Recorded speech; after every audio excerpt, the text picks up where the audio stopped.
Mis manos descansaban protectoras sobre mi vientre de 8 meses de embarazo mientras recorría los pasillos del hospital con una bolsa térmica que contenía el bocadillo favorito de Jorge, de jamón ibérico y queso manchego en pan de chapata, con ese aceite de oliva virgen extra carísimo que tanto le gustaba. Aquella mañana, el aire de septiembre había traído el olor a lluvia a través de la ventana de nuestro dormitorio, y Jorge me había besado en la frente antes de irse a su turno, susurrando: «Cuida de nuestro pequeño milagro». Nuestro pequeño milagro. Las palabras aún resonaban en mi mente mientras me acercaba a su despacho en el Hospital Central Metropolitano, donde trabajaba como cardiólogo. Llevábamos 3 años intentando tener un bebé, pasando por innumerables decepciones y 2 abortos desgarradores. Cuando por fin vimos aquellas 2 líneas rosas, Jorge había llorado, llorado de verdad, abrazándome en nuestra cocina mientras la luz del sol entraba a raudales por las ventanas. Violeta Serrano, había susurrado para mí, practicando el sonido de mi nombre de casada con mi futuro doctorado. Estaba a 6 meses de defender mi tesis doctoral en psicología, y Jorge ya había empezado a hablar de la vida que construiríamos juntos. El chalet en las afueras, las paellas de los domingos, enseñar a nuestra hija a montar en bicicleta. Empujé la puerta del ala de cardiología, mis tobillos hinchados protestando a cada paso.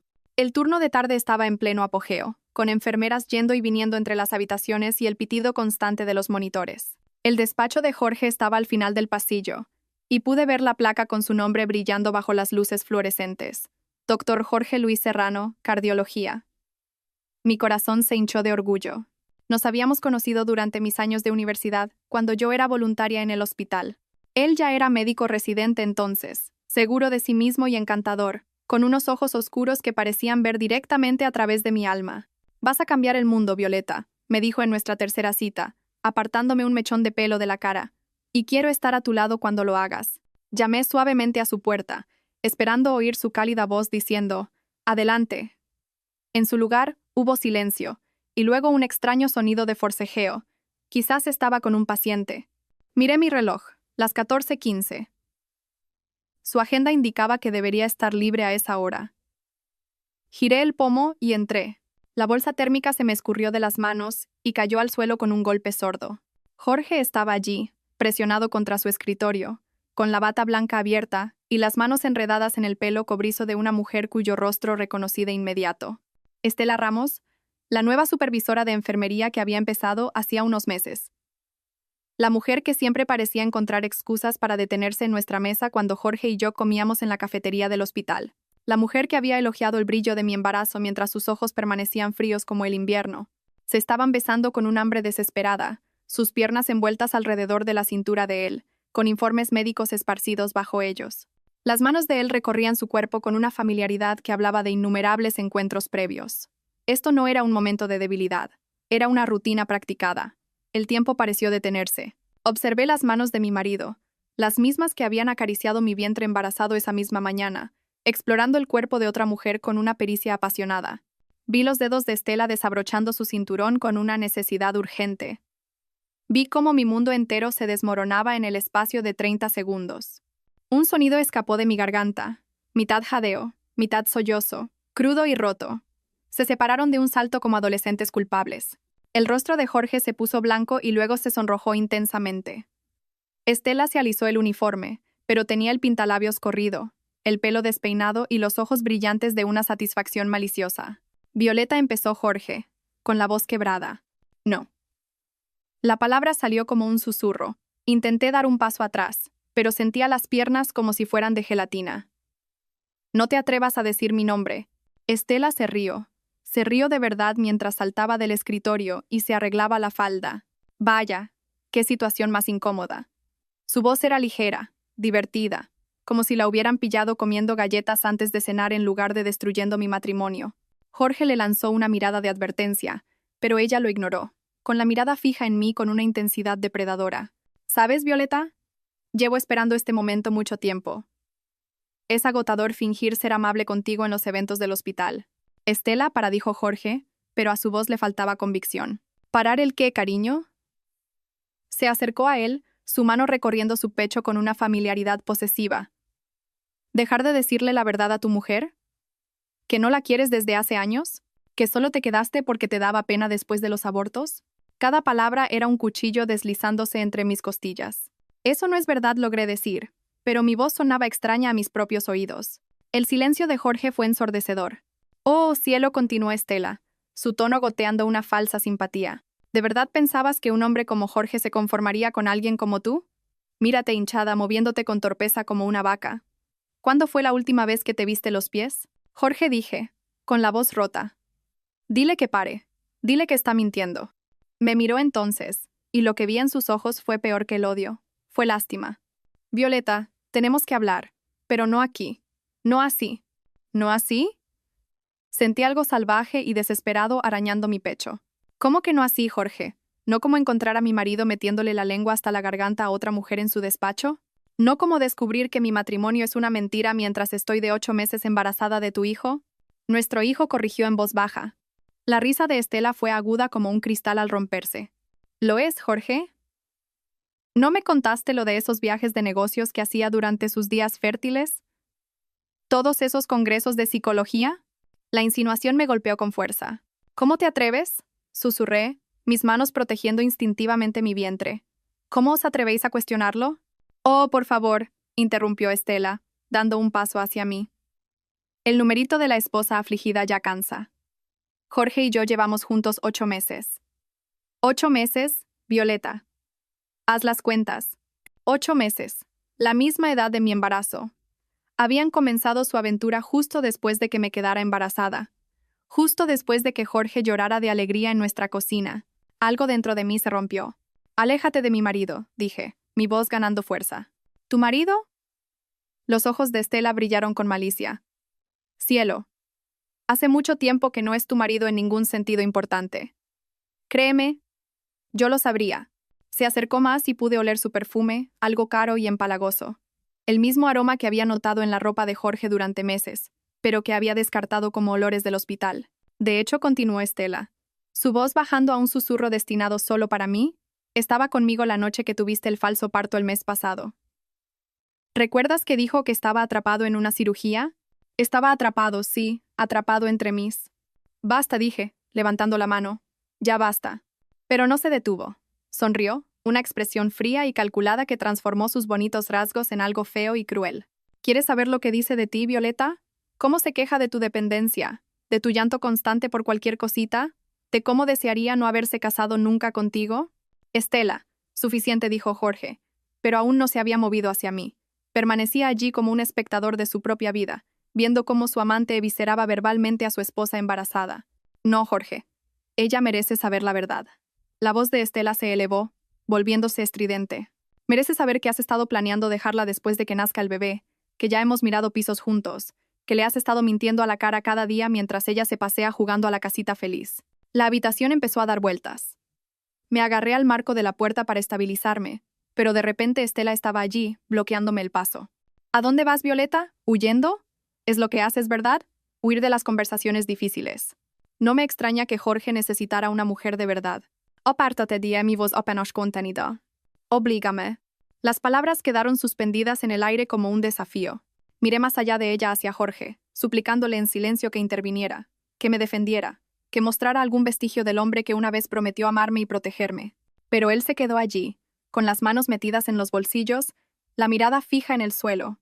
Apártate, repetí, mi voz más fuerte ahora. La sonrisa de Estela se ensanchó.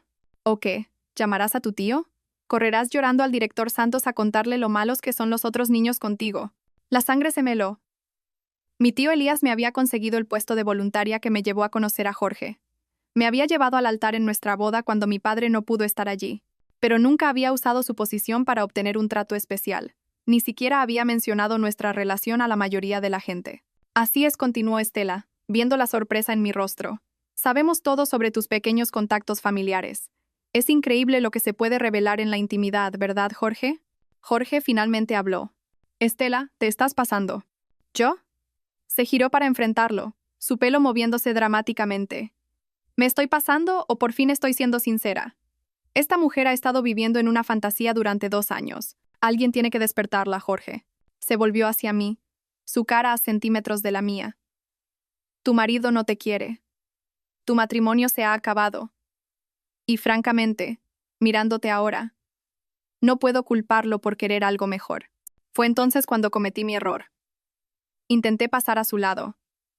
La mano de Estela salió disparada y me empujó hacia atrás con una fuerza sorprendente. Mi cuerpo embarazado, ya desequilibrado, tropezó. Busqué algo a lo que agarrarme, pero no había más que aire. Caí al suelo con fuerza, aterrizando de lado, mis manos protegiendo instintivamente mi vientre. Un dolor agudo me recorrió la cadera y el hombro, pero no fue nada comparado con la agonía de lo que sucedió a continuación. Estela se paró sobre mí, su rostro contraído por la rabia y la satisfacción. «Quédate ahí, Siseo. Quédate en el suelo, donde perteneces». Y entonces, en un momento que perseguiría mis pesadillas durante los meses siguientes, levantó el pie y me dio una patada directamente en mi vientre embarazado. El dolor fue indescriptible.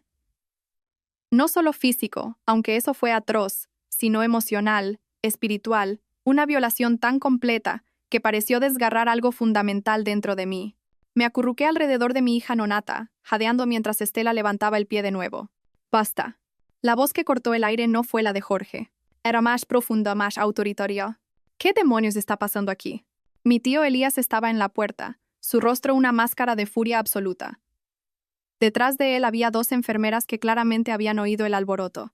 El color desapareció del rostro de Estela al darse cuenta de quién había presenciado su agresión. Director Santos tartamudeó, alejándose de mí. «Puedo explicarlo». «Explica esto». Mi tío cruzó la habitación en 3 zancadas, arrodillándose a mi lado mientras yo me retorcía en el suelo. Sus manos eran suaves pero urgentes mientras comprobaba mi pulso, sus ojos buscando lesiones. «Que alguien llame al 112, ahora». Tío Elías jadeé, intentando sentarme. «El bebé». «No te muevas, cariño, solo respira. La ayuda está en camino». Su voz era tranquila y profesional, pero pude ver la tormenta gestándose en sus ojos mientras miraba a Jorge y a Estela. Jorge finalmente pareció darse cuenta de la gravedad de la situación. «Violeta, lo siento. No sabía que ella iba a...» «Cállate», dijo mi tío, su voz tan fría que podría congelar la sangre. «No digáis ni una palabra más, ninguno de los dos». Mientras las sirenas sonaban a lo lejos, acercándose, sentí algo húmedo entre mis piernas. Se me había roto la fuente, pero era demasiado pronto. 8 meses es demasiado pronto. «El bebé viene», susurré, el terror reemplazando a la rabia mientras las contracciones comenzaban a desgarrarme. Mi tío Elías me apretó la mano. «Vamos a cuidar de ti, Violeta. De ti y del bebé. Todo va a salir bien».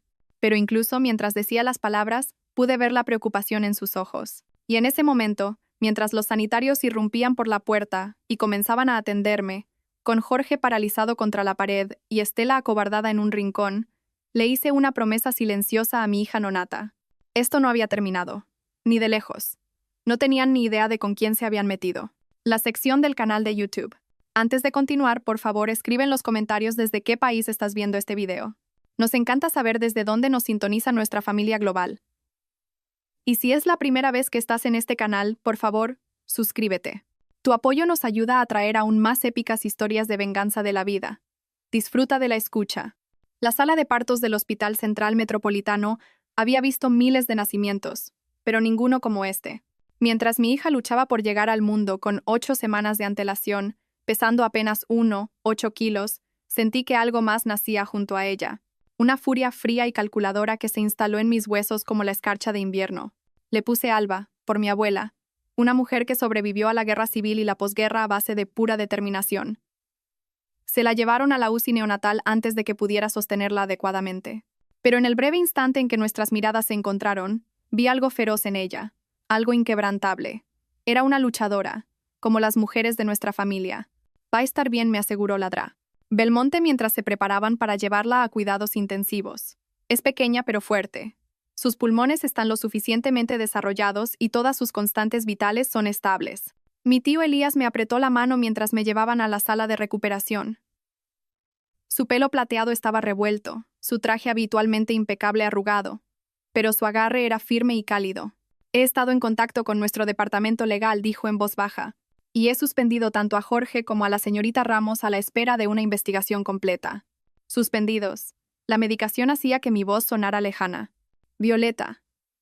Lo que ha pasado hoy, lo que he presenciado, ha sido una agresión a una mujer embarazada en mi hospital».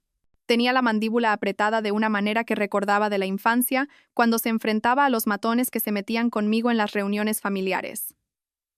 Esto ya no es solo un asunto personal. A través de la neblina del agotamiento y los analgésicos, Oí voces en el pasillo. La voz de Jorge suplicando a alguien.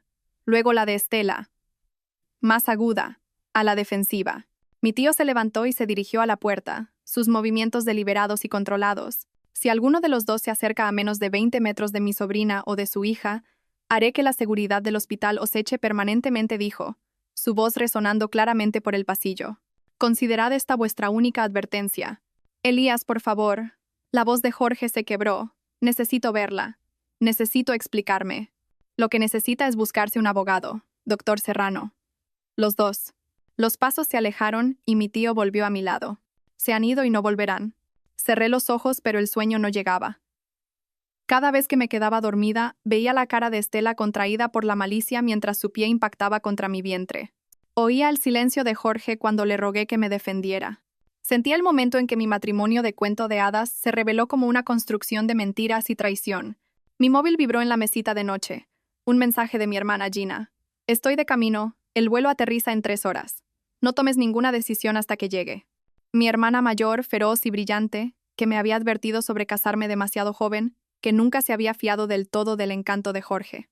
Era abogada corporativa en Barcelona, conocida por su despiadada habilidad para negociar y su capacidad para destruir a sus oponentes con precisión quirúrgica. Si necesitaba a alguien de mi parte en este momento, era a ella. Las siguientes horas pasaron en una bruma de consultas médicas, papeleo legal y conversaciones susurradas con mi tío Elías sobre los siguientes pasos y la protección de nuestros intereses. Cuando Gina finalmente irrumpió en mi habitación a las 11 de la noche, con su pelo pelirrojo alborotado por correr por el aeropuerto, casi me derrumbo por completo. Oh, pequeña, dijo, abrazándome con cuidado. Lo siento tanto. Lo siento muchísimo. ¿La has visto? Pregunté. A Alba. Lo primero que he hecho al llegar. Es preciosa, Vi. Diminuta pero perfecta. Tiene tu barbilla y tu terquedad. Ya se le nota. Nos sentamos en silencio por un momento. 2 hermanas que habían superado innumerables tormentas juntas. Gina había sido mi dama de honor en mi boda con Jorge, a pesar de sus reservas.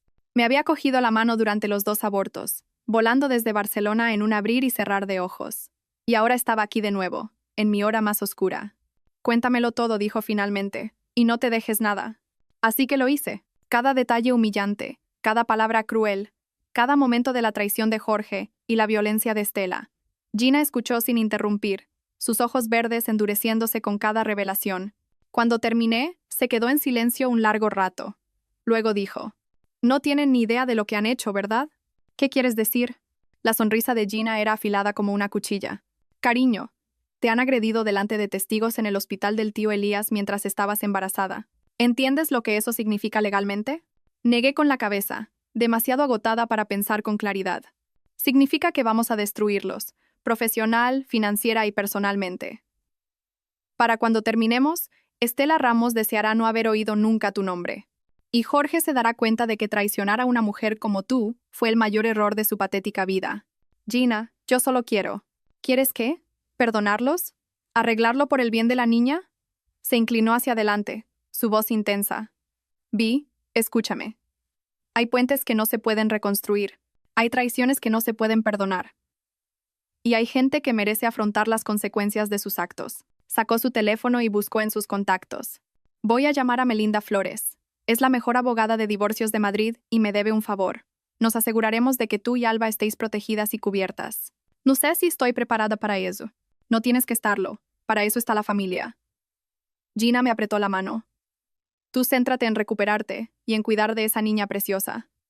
Déjame a mí encargarme del resto. Durante la semana siguiente, mientras Alba se fortalecía en la UCI neonatal y yo me recuperaba del parto de urgencia, Gina orquestó lo que llamó Operación Justicia. Lasra Flores, una mujer de pelo plateado con ojos amables y una reputación de ser absolutamente implacable en los tribunales, vino a verme al hospital.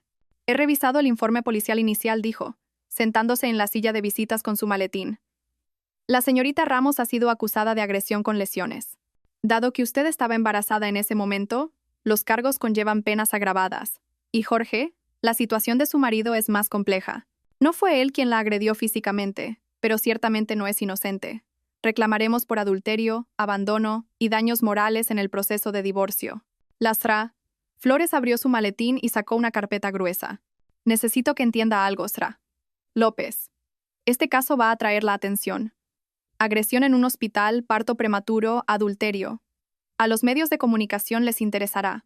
¿Está preparada para ese nivel de escrutinio? Pensé en Alba, luchando por cada aliento en su incubadora. Pensé en las manos de Jorge sobre el cuerpo de otra mujer. Pensé en el pie de Estela impactando contra mi vientre embarazado. Que miren, dije. No tengo nada que ocultar. Lasra Flores sonrió y entendí por qué Gina la había llamado la mejor. Entonces empecemos. 3 semanas después del nacimiento de Alba, finalmente pude llevarla a casa, a mi chalet en las afueras, la misma casa donde Jorge y yo habíamos planeado nuestro futuro, donde habíamos pintado la habitación del bebé de un amarillo pálido porque queríamos que el sexo fuera una sorpresa. Ahora se sentía como un mausoleo de sueños rotos. Gina se había tomado una excedencia en su trabajo en Barcelona para ayudarme con los trámites legales y la maternidad primeriza. Se había instalado temporalmente en la habitación de invitados, llenando la casa con su energía feroz y su presencia protectora. Sin ella, me habría ahogado en el papeleo, las noches en vela con un bebé prematuro y el peso aplastante de mi matrimonio destrozado. Jorge ha estado llamando, me dijo una mañana mientras le daba el biberón a Alba. 15 veces ayer. El tío Elías tuvo que amenazarlo con una orden de alejamiento. ¿Qué quiere? Ver a la niña, explicarse, suplicar perdón, aparentemente. El tono de Gina era plano, sin impresionarse. Lasra Flores dice que debemos documentar cada intento de contacto. Ayudará con los acuerdos de custodia. ¿Custodia? La palabra hizo que se me encogiera el estómago. La idea de compartir a Alba con Jorge, de que pasara los fines de semana con él, y potencialmente con Estela, era insoportable. No obtendrá visitas sin supervisión, continuó Gina, leyendo mi expresión. No después de lo que pasó. Lastra Flores confía en eso. Mi teléfono vibró en la mesa de centro. Otro mensaje de un número desconocido, pero reconocí el tono desesperado de Jorge. Por favor, Violeta. Sé que metí la pata, pero Alba también es mi hija. Déjame explicarme. Déjame arreglar esto. Borré el mensaje sin responder, igual que había hecho con los 27 anteriores. La vista preliminar por los cargos de agresión de Estela es la semana que viene, me había dicho Lasra Flores en nuestra última reunión. ¿Está preparada para testificar? Estaba más que preparada. Quería mirar a esa mujer a los ojos y decirle al mundo exactamente lo que había hecho. Pero a medida que pasaban los días, empecé a darme cuenta de que había capas en esta traición que ni siquiera había empezado a descubrir. Empezó con los papeles del seguro. Gina me estaba ayudando a organizar la montaña de facturas médicas de la estancia de Alba en la UCI neonatal cuando encontró la póliza de seguro de vida que Jorge había contratado a mi nombre hacía 6 meses. Una póliza de 2 millones de euros de la que yo no sabía nada. Vi, ¿sabías de esto? La voz de Gina era cuidadosamente controlada, pero pude ver la preocupación en sus ojos. No. ¿Por qué iba a hacerlo? Me detuve. Las implicaciones golpeándome como un golpe físico. ¿Cuándo dices que la contrató? El 15 de marzo. Justo cuando empezó su aventura con Estela, según los registros del hospital que sacó el tío Elías. Nos miramos fijamente a través de la mesa de la cocina, con Alba durmiendo plácidamente en su portabebés entre nosotras. La póliza se sentía pesada en mis manos, como la evidencia de algo más oscuro que un simple adulterio. La gente contrata seguros de vida todo el tiempo, dije. Pero mi voz sonaba insegura incluso para mí, especialmente cuando esperan un bebé. 2 millones de euros. A una estudiante de psicología sin ingresos significativos. Y nunca te lo dijo. Gina ya estaba cogiendo su teléfono. Voy a llamar a Lasra Flores. Y tenemos que hablar con el tío Elías sobre el acceso de Jorge a historiales médicos y medicamentos. El pensamiento que se había estado formando en el fondo de mi mente era demasiado terrible para expresarlo en voz alta. Pero Gina, siempre práctica, siempre suspicaz, ya iba 3 pasos por delante. El incidente del falso parto del mes pasado, dijo en voz baja. Cuando Jorge dijo que estaba en cirugía, pero en realidad estaba con Estela. ¿Qué comiste ese día? ¿Bebiste? ¿Te trajo Jorge algo?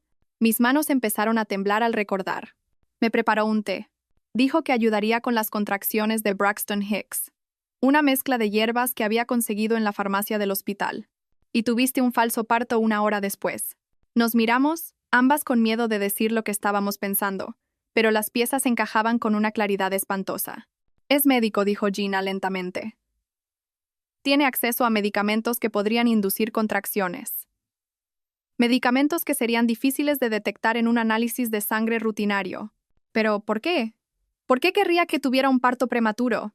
Porque los bebés prematuros no siempre sobreviven, y los viudos afligidos reciben mucha compasión y 2 millones de euros. La habitación pareció inclinarse a mi alrededor. Pensé en todas las veces durante los últimos meses que Jorge me había traído bebidas especiales, vitaminas que decía que eran buenas para el bebé, tés de hierbas para ayudar con las náuseas matutinas. Pensé en lo atento que había estado, lo preocupado por cada pequeño síntoma. Necesitamos pruebas, susurré. Las conseguiremos. Las hará. Flores tiene contactos en la Agencia Española de Medicamentos, gente que puede analizar trazas de fármacos. Lo comprobaremos todo, el té, las vitaminas, cualquier cosa que te diera. Pero Gina, si esto es verdad, si Jorge realmente intentó. No pude terminar la frase. Entonces no es solo un cabrón adúltero, es un asesino en grado de tentativa. Los días siguientes pasaron en una bruma de investigaciones secretas y llamadas telefónicas en voz baja. Lasra. Flores movió sus contactos mientras el tío Elías obtenía discretamente los registros de prescripción y acceso a la farmacia de Jorge. Gina instaló cámaras de seguridad alrededor de la casa y cambió todas las cerraduras. Solo como precaución, dijo. Pero vi cómo revisaba las ventanas 2 veces antes de acostarse cada noche. Los resultados llegaron un jueves por la mañana. Lasra. Flores llamó mientras le daba a Alba su biberón matutino, y pude oír la sombría satisfacción en su voz. Encontramos trazas de misoprostol en el té de hierbas, dijo sin preámbulos. Es un medicamento que se usa para inducir el parto, entre otras cosas. Los niveles eran sutiles, no lo suficiente para garantizar un aborto, pero ciertamente lo bastante para desencadenar contracciones en una mujer con riesgo de parto prematuro. Me fallaron las piernas y tuve que sentarme pesadamente en la silla de la cocina. Así que realmente intentó. Intentó mataros a ti y al bebé. Sí. Por el dinero del seguro y su libertad para estar con la Eserta. Ramos. ¿Y ahora qué? Ahora, llevamos esta información al fiscal. Jorge Luis Serrano se va a enfrentar a cargos por intento de asesinato, fraude al seguro y conspiración. Y la Eserta. Ramos probablemente fue cómplice. Sabía lo de la póliza de seguro, según los correos electrónicos que hemos descubierto. Lasra. Flores hizo una pausa, y cuando volvió a hablar, su voz era más suave. Violeta, necesito que entienda algo. Este caso va a tener repercusión nacional. Los medios de comunicación estarán fascinados con una historia que involucra a un médico, su esposa embarazada, un intento de asesinato por dinero de un seguro y una amante violenta. ¿Está preparada para ese nivel de exposición? Miré a Alba, que me observaba con esos ojos oscuros y serios que parecían demasiado sabios para una recién nacida. Había sobrevivido al intento de su padre de matarla antes de nacer. Se había abierto camino en el mundo a pesar de nacer 8 semanas antes. Era una superviviente, igual que su madre. Que vengan, dije. El mundo entero puede saber qué clase de hombre es Jorge Luis Serrano, pero no tenía ni idea de que la historia estaba a punto de tomar un giro aún más oscuro. La lectura de cargos se programó para una fresca mañana de octubre, exactamente 6 semanas después de la dramática entrada de Alba en el mundo. Jorge apareció en el juzgado vistiendo un traje caro y con una expresión de justa indignación, flanqueado por 2 abogados de alto nivel que reconocí de las vallas publicitarias de la ciudad. Me senté en primera fila con Lasra, Flores, Gina a mi otro lado y el tío Elías detrás de nosotros para darnos apoyo moral. Alba estaba en casa con la niñera que Gina había insistido en contratar, una ex policía militar llamada Rosa que no se andaba con chiquitas en cuanto a seguridad. Doctor Jorge Luis Serrano, dijo el juez. Se le acusa de intento de asesinato en primer grado, conspiración para cometer asesinato, fraude al seguro y adulterio. ¿Cómo se declara? No culpable, señoría. La voz de Jorge era firme, incluso segura. Cuando sus ojos encontraron los míos a través de la sala, no había remordimiento en ellos, ni reconocimiento de lo que había hecho. Solo un frío cálculo. La comparecencia de Estela siguió inmediatamente. Había sido puesta en libertad bajo fianza tras su arresto inicial por la agresión, pero los nuevos cargos conspiración y complicidad en intento de asesinato la habían devuelto a custodia. Tenía un aspecto terrible. Su pelo habitualmente perfecto estaba lacio y sucio, su rostro pálido y demacrado. Señorita Estela Ramos. ¿Cómo se declara de los cargos de conspiración para cometer asesinato? ¿Complicidad en intento de asesinato y agresión con lesiones? No culpable. Su voz era apenas un susurro. Al salir del juzgado, los periodistas nos rodearon como un enjambre de abejas furiosas. Micrófonos apuntando a mi cara, flashes de cámaras, voces gritando preguntas. SRA. López, ¿cómo se siente por el arresto de su marido? ¿Cree que el doctor Serrano intentó matarla por el dinero del seguro? ¿Cuál es su respuesta a las acusaciones de que todo esto es un complot vengativo de su tío? Lasra. Flores me guió a través de la multitud con una eficiencia experimentada, su mano firme en mi codo. Sin comentarios repetía a cada pregunta. Lasra. López hará una declaración en el momento oportuno. Pero al llegar al coche, me detuve. Algo dentro de mí, el mismo instinto feroz que me había mantenido en pie durante las noches más oscuras con Alba, exigía ser escuchado. Tengo algo que decir, le dije a Lasra. Flores. Parecía preocupada. Violeta, ya lo hablamos. Es mejor. No.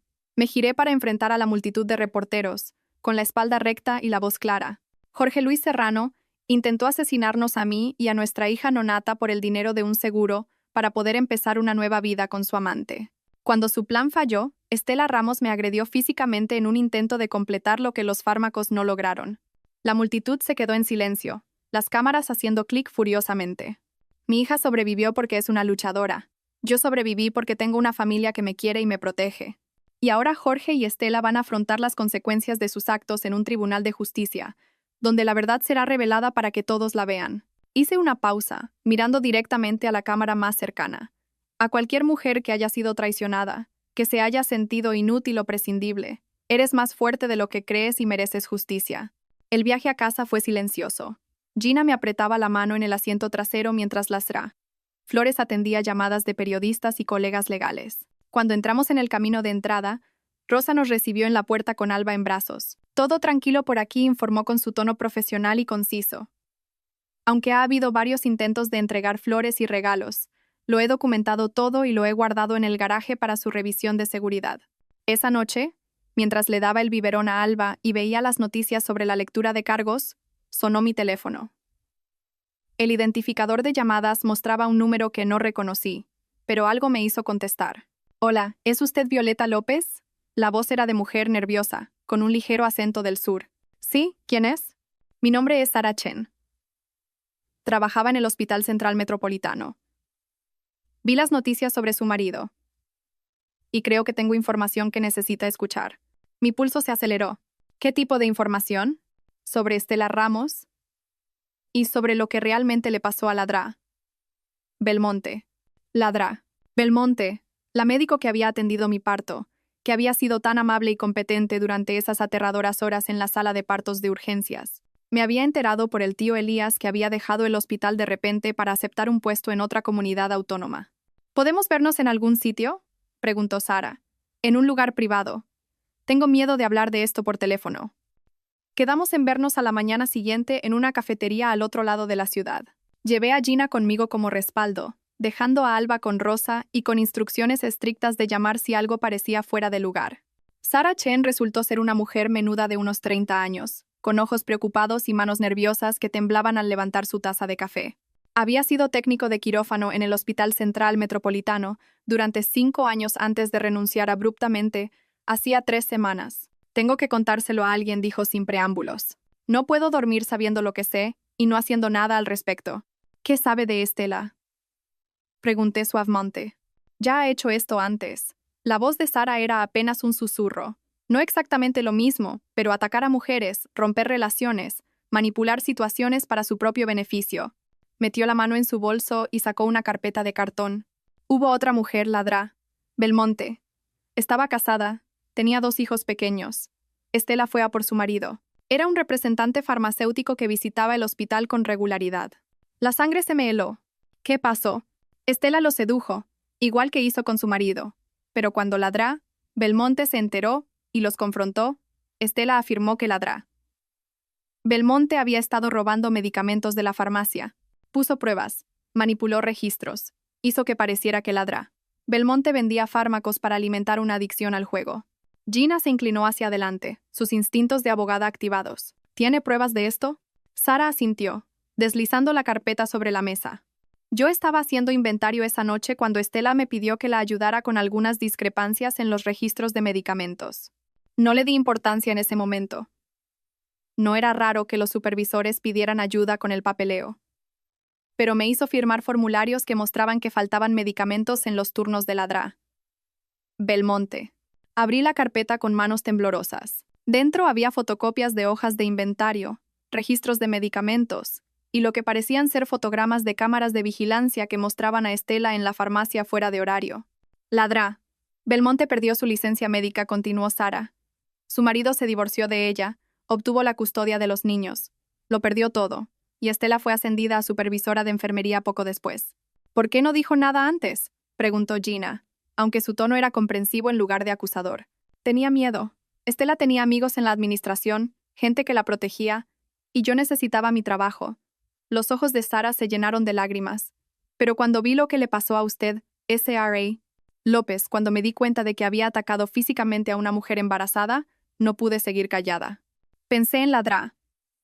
Belmonte, la amable mujer que había ayudado a traer a Alba al mundo de forma segura a pesar del caos y el trauma. Había sido otra víctima de la manipulación de Estela, otra vida destruida por la ambición y la crueldad de esa mujer. Hay más, dijo Sara en voz baja. Creo que Estela también planeaba incriminarla a usted. ¿Qué quiere decir? Llevaba meses haciendo preguntas sobre usted. Sobre sus antecedentes familiares, la posición de su tío en el hospital, su situación financiera. Estaba particularmente interesada en su receta para la medicación contra la ansiedad, la que dejó de tomar cuando se quedó embarazada. Las vitaminas prenatales, la medicación para la ansiedad que había dejado de tomar tan pronto como me enteré de que estaba esperando un bebé. Jorge había sido tan comprensivo con mi decisión de manejar mi ansiedad durante el embarazo de forma natural con terapia en lugar de medicación. Quería hacer parecer que usted tenía un historial de problemas con las drogas, explicó Sara. Como si quizás hubiera estado tomando medicamentos no recetados, mezclando cosas que podrían dañar al bebé, si el misoprostol hubiera funcionado, si hubiera perdido al bebé. Planeaba sugerir que usted se había estado automedicando y había causado accidentalmente el aborto. La cafetería de repente se sintió demasiado pequeña, demasiado cálida. Apenas podía respirar mientras el alcance total de la manipulación de Estela se aclaraba. No solo me había robado a mi marido, había planeado destruir mi reputación, mi credibilidad, quizás incluso mi libertad, si algo le hubiera pasado a Alba. ¿Testificará?, le preguntó Gina a Sara. ¿Le contará todo esto a los fiscales? Sara asintió, aunque sus manos seguían temblando. Por eso llamé. No puedo dejar que haga daño a nadie más. Pasamos otra hora revisando la documentación que Sara había traído, su detallado relato del patrón de manipulación y destrucción de Estela. Para cuando salimos de la cafetería, tenía una imagen mucho más clara de con quién estábamos lidiando realmente. Estela Ramos no era solo una rompehogares o incluso una mujer violenta actuando en el calor del momento. Era una depredadora calculadora que atacaba sistemáticamente a personas vulnerables y destruía sus vidas para su propio beneficio. Pero había cometido un error crítico. Me había subestimado. Esa tarde, la Sra. Flores llamó con noticias que se sintieron como una reivindicación. El fiscal va a añadir cargos adicionales basados en las nuevas pruebas. Patrón de comportamiento criminal, manipulación de pruebas, conspiración para cometer fraude. Y hemos localizado a la Dra. Belmonte. Ha aceptado testificar sobre lo que Estela le hizo. ¿Y Jorge? Sus abogados están tratando de negociar un acuerdo. Afirman que fue manipulado por la Sirta Ramos, que fue tan víctima como usted. La audacia de esa defensa hizo que me hirviera la sangre. Intentó matarme a Melinda. Intentó matar a nuestra hija. Lo sé.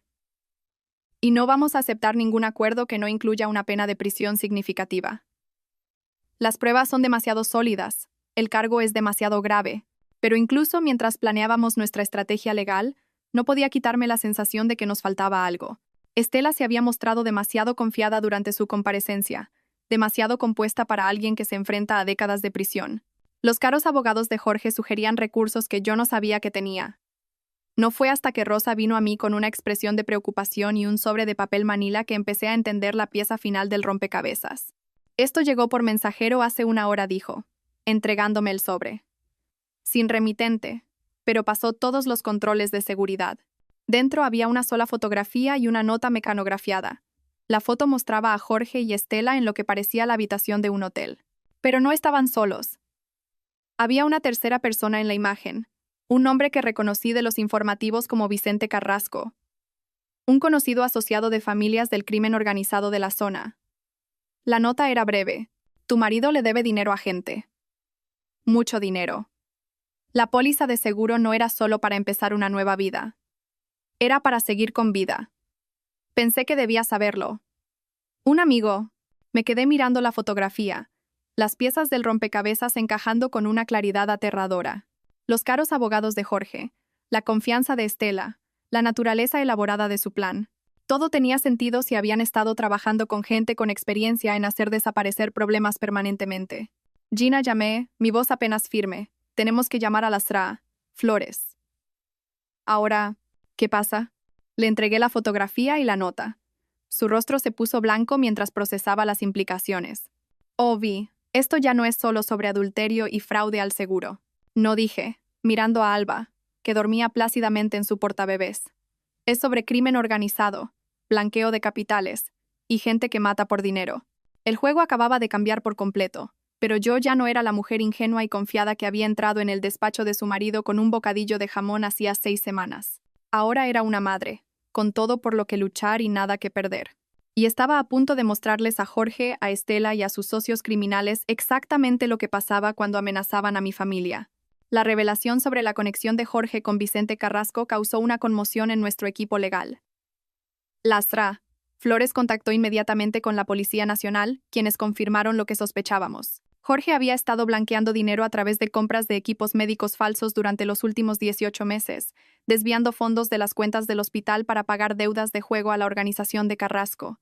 El dinero del seguro no era solo para empezar de nuevo con Estela, explicó la agente Rebeca Santos durante una reunión en el despacho de las SRA Flores. Su marido le debía a la agente de Carrasco casi 3 millones de euros. El pago del seguro de vida habría saldado sus deudas y comprado su libertad. ¿Y cuando el misoprostol no funcionó? Pregunté. Pasaron al plan B.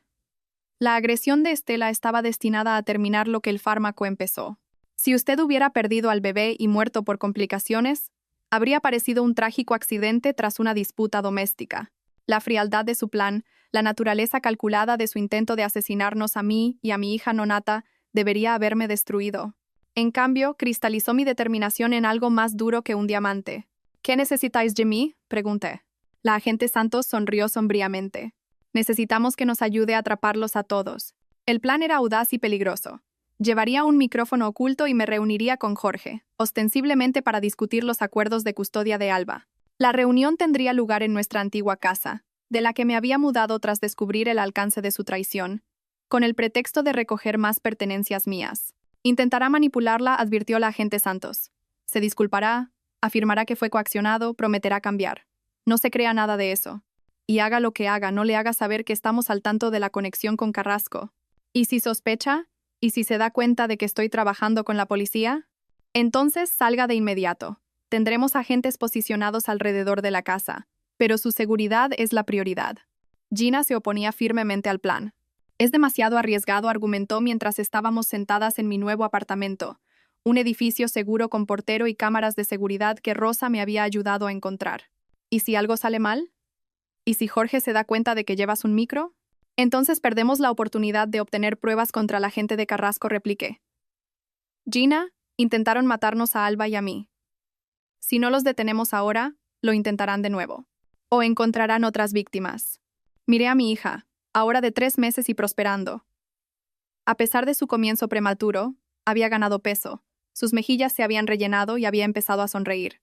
Sonrisas reales que le iluminaban toda la cara. Haría cualquier cosa por proteger su futuro. La reunión se fijó para el martes siguiente. Jorge había aceptado con entusiasmo cuando lo llamé, su voz llena de esperanza y gratitud porque finalmente estaba dispuesta a hablar. Su optimismo habría sido patético si no fuera tan peligroso. Pasé el fin de semana preparándome, trabajando con la agente Santos y su equipo para anticipar todos los escenarios posibles. El micrófono era casi invisible, un pequeño dispositivo que transmitía a receptores posicionados alrededor de la casa. Si algo salía mal, la ayuda llegaría en segundos. Recuerde, dijo la SRA. Flores el lunes por la noche no solo está recopilando pruebas para el caso penal. Todo lo que Jorge diga puede ser utilizado en el proceso de custodia también. Deje que hable. Deje que revele quién es realmente. El martes amaneció gris y frío, a juego con mi estado de ánimo mientras conducía hacia la casa donde una vez planeé criar a mis hijos y envejecer con mi marido.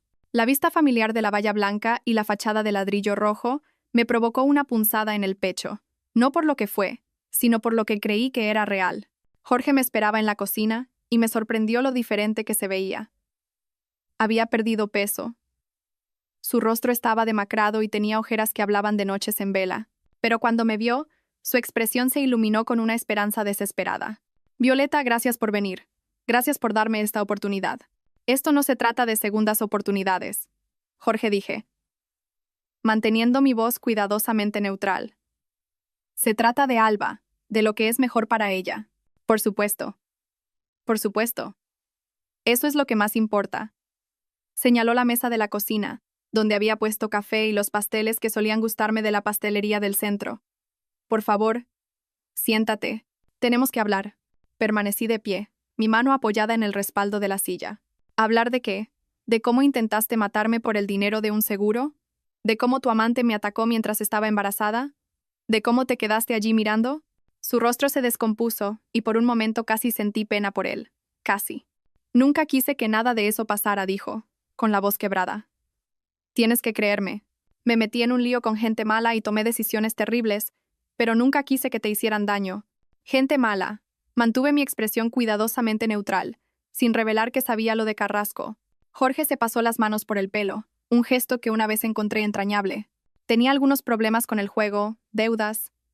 Pedí dinero prestado a gente a la que no debería, y cuando no pude devolvérselo. ¿Te amenazaron?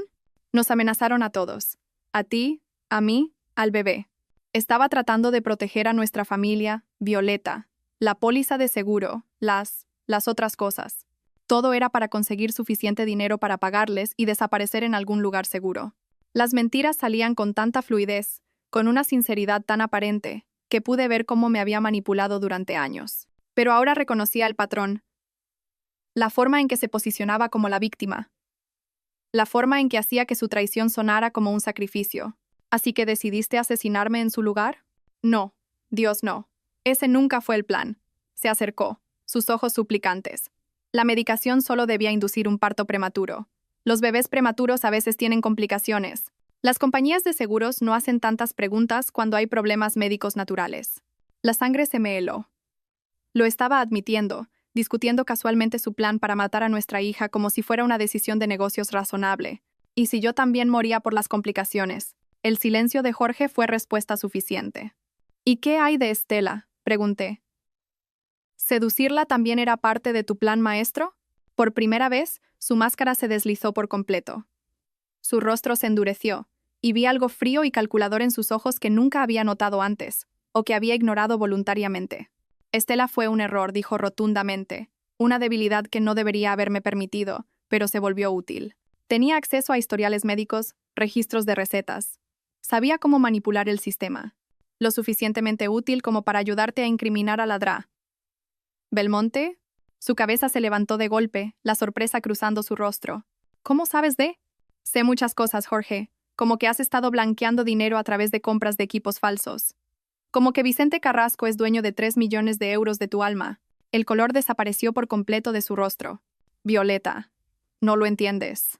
Esa gente, si se enteran de que sabes, ellos. ¿Qué? ¿Intentarán matarme? Ya he pasado por eso, lo he superado. Jorge se movió hacia el teléfono en la encimera, pero yo fui más rápida. Ni se te ocurra, dije, posicionándome entre él y cualquier posible ruta de escape. Llevas un micro, dijo. Las palabras salieron planas y derrotadas. Toda esta farsa es una trampa. Igual que tu matrimonio conmigo fue una trampa. Igual que tu preocupación por nuestra familia fue una trampa. Su expresión cambió de nuevo, y ahora vi al hombre que realmente era. Desesperado, acorralado y peligroso. No tienes ni idea de lo que has hecho, dijo en voz baja. Carrasco no perdona y no olvida. Si crees que has ganado algo aquí, eres más ingenua de lo que pensaba. Quizás. Pero al menos no soy una asesina. Fue entonces cuando se abalanzó sobre mí. Jorge era más grande y más fuerte, pero yo había pasado los últimos 3 meses en clases de defensa personal en las que Rosa había insistido. Y lo más importante, yo luchaba por el futuro de mi hija, mientras que él luchaba por salvar su propio pellejo. Esquivé su agarre y le di un fuerte rodillazo en el plexo solar. Mientras se doblaba, jadeando, la puerta principal se abrió de golpe y agentes de la Policía Nacional inundaron la habitación. Policía Nacional. Manos donde podamos verlas. Jorge estaba en el suelo, esposado y con sus derechos leídos en 30 segundos. La agente Santos se me acercó con preocupación en los ojos. ¿Está herida? ¿Dijo algo útil antes de descubrir el micro? Todo lo que necesitamos, repliqué, sacando el dispositivo de grabación de mi chaqueta, incluyendo admisiones sobre el fraude al seguro, la medicación y sus conexiones con Vicente Carrasco. Mientras se llevaban a Jorge, se volvió para mirarme una última vez. Esto no ha terminado, Violeta dijo en voz baja. Nunca va a terminar. Pero se equivocaba. Estaba a punto de terminar. Definitivamente. Los juicios de Jorge Luis Serrano y Estela Ramos se convirtieron en los casos criminales más comentados del país ese año. Los medios de comunicación lo apodaron el caso de la traición del hospital, y los informativos cubrieron cada día de testimonios. Me había convertido en algo que nunca quise ser, una figura pública, un símbolo de la traición superada y la justicia buscada. Pero también me había convertido en algo que siempre había tenido el potencial de ser una mujer que se negaba a ser una víctima. El juicio de Jorge fue el primero. Las pruebas eran abrumadoras. La conversación grabada en la que había admitido el fraude al seguro y el intento de asesinato. Los registros médicos que mostraban su acceso a los fármacos encontrados en mi sistema. Documentos financieros que lo vinculaban a la operación de blanqueo de dinero de Vicente Carrasco. Su equipo de defensa lo intentó todo. Afirmaron que había sido coaccionado por figuras del crimen organizado. Sugirieron que yo había manipulado las pruebas con la ayuda de la posición de mi tío en el hospital. Incluso intentaron argumentar que Jorge me había estado protegiendo al planear mi muerte, ya que Carrasco habría matado a toda nuestra familia si las deudas no se pagaban. Nada de eso funcionó. Ladra. Belmonte testificó sobre cómo Estela había destruido sistemáticamente su carrera y su familia. Sara Chen proporcionó pruebas detalladas del patrón de manipulación y fraude de Estela. Mi tío Elías subió al estrado para describir cómo me encontró en el suelo del despacho de Jorge, con Estela de pie sobre mí con una satisfacción maliciosa. Pero el testimonio más poderoso provino de una fuente inesperada. El propio Vicente Carrasco. La Policía Nacional había arrestado a Carrasco y a varios de sus socios basándose en las pruebas obtenidas de las grabaciones de Jorge. Enfrentándose a décadas en una prisión federal, Carrasco decidió cooperar con los fiscales a cambio de una sentencia reducida.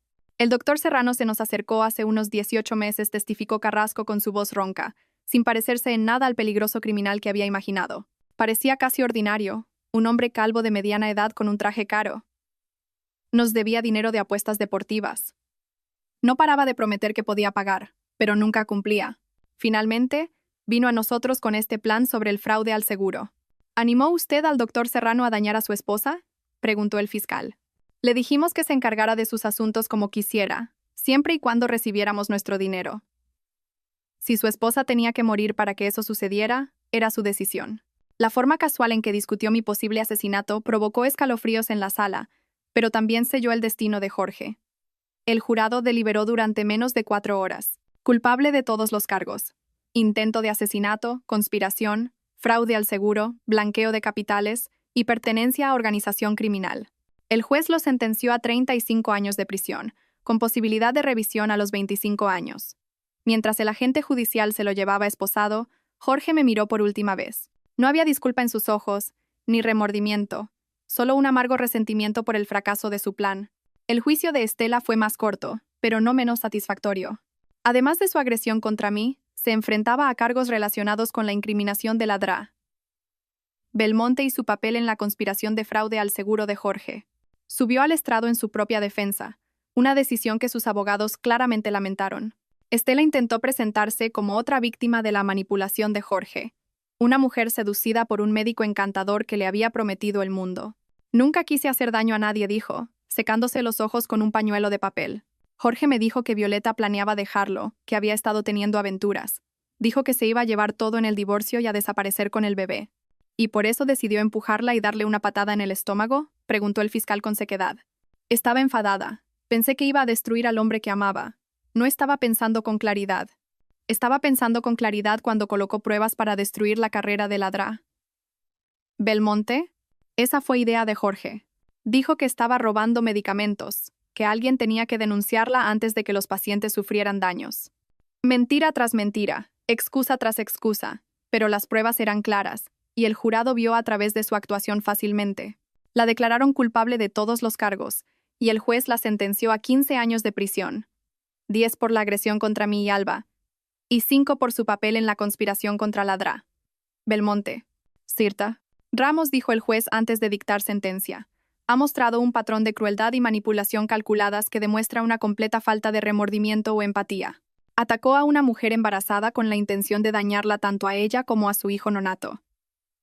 Destruyó la carrera y la familia de una médico inocente para su propio beneficio. Este tribunal no encuentra factores atenuantes que justifiquen la clemencia. Mientras se la llevaban, Estela se volvió para mirarme con puro odio. Esto no es justicia, escupió. Es venganza. A veces dije en voz baja, sabiendo que podía oírme, son la misma cosa. 2 años después, me encontraba en el podio del aula magna de la universidad, mirando a un mar de rostros ansiosos. Mi tesis doctoral sobre la recuperación del trauma y el crecimiento postraumático en víctimas de violencia de pareja había sido aceptada con las más altas calificaciones y me habían ofrecido un puesto como profesora ayudante de psicología con especialización en defensa de víctimas. Sobrevivir, les dije a mis estudiantes, no se trata solo de superar la crisis. Se trata de usar esa experiencia para construir algo más fuerte, algo mejor de lo que existía antes. En primera fila, Gina sonreía con orgullo mientras el tío Elías sostenía en su regazo a una Alba de 2 años. Mi hija se había convertido en una niña pequeña, feroz y decidida, con los ojos oscuros de su padre pero sin nada de su capacidad para el engaño. Había heredado mi terquedad y la aguda inteligencia de su tía. Después de clase, caminamos hasta la cafetería del campus, donde nos esperaba la Dra. Belmonte. Había apelado con éxito la decisión que le había costado su licencia médica y, tras una larga batalla legal, había sido readmitida y le habían ofrecido un puesto en el hospital del tío Elías. Sus hijos, ahora adolescentes, habían vuelto a vivir con ella después del arresto de su padre por malversación, un delito que había cometido tratando de pagar a sus caros abogados durante la batalla por la custodia. ¿Qué se siente?, preguntó la Dra. Belmonte mientras nos sentábamos en nuestra mesa habitual. Como si fuera justicia, respondí honestamente, como si el mundo tuviera sentido de nuevo. Jorge cumplía su condena en una penitenciaría federal, donde su formación médica lo hacía lo suficientemente valioso como para mantenerse a salvo de otros reclusos. Podría optar a la libertad condicional cuando Alba cumpliera 27 años, suponiendo que viviera tanto tiempo. Vicente Carrasco había recibido 12 años a cambio de su cooperación, y varios de sus socios habían recibido sentencias más largas. Estela había intentado apelar su condena 2 veces, alegando asistencia letrada ineficaz y parcialidad judicial. Ambas apelaciones habían sido denegadas. Estaría en prisión hasta que Alba se graduara del instituto. Lastra. Flores me había ayudado a conseguir un acuerdo con la compañía de seguros del hospital por su negligencia al no investigar y supervisar adecuadamente a Estela. El dinero había pagado mis honorarios legales, mi educación y un fondo fiduciario para el futuro de Alba. Y lo que es más importante, había financiado un programa de defensa de víctimas en el hospital que proporcionaba apoyo y recursos legales a otras mujeres que enfrentaban violencia doméstica.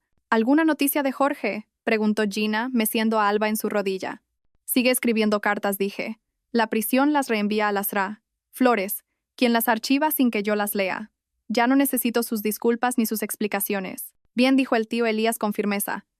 Hay puentes que es mejor dejar quemados. Mientras estábamos sentados allí, compartiendo un café y viendo a Alba jugar con su maletín de médico de juguete, declaró que quería ser doctora de bebés como el tío Elías. Reflexioné sobre cuánto había cambiado todo. Había perdido un matrimonio, pero había ganado mi fuerza. Había perdido mi confianza ingenua en la gente, pero había ganado la capacidad de ver claramente a través del engaño. Había perdido a la mujer que solía ser, pero me había convertido en alguien mucho más poderosa. El pequeño relicario de plata alrededor del cuello de Alba captó la luz de la tarde. Dentro había una foto de nosotras dos el día que llegó a casa de la UCI neonatal. Ambas supervivientes de un intento de destruirnos antes de que tuviéramos la oportunidad de luchar. Esa fotografía había sido la pieza final de evidencia que selló el destino de Jorge y Estela. La prueba de que, a pesar de sus mejores esfuerzos por eliminarnos, no solo habíamos sobrevivido, sino que habíamos prosperado. Mi teléfono vibró con un mensaje de texto de Rosa, ahora empleada permanentemente como jefa de seguridad de mi pequeña pero creciente consulta. Nueva clienta quiere programar consulta. Dice que escuchó tu entrevista en RNE y necesita ayuda para lidiar con una situación de violencia doméstica. ¿Te interesa? Miré a mi hija, a mi hermana, a mi tío y a mi amiga. Miré la vida que había construido sobre las cenizas de la traición.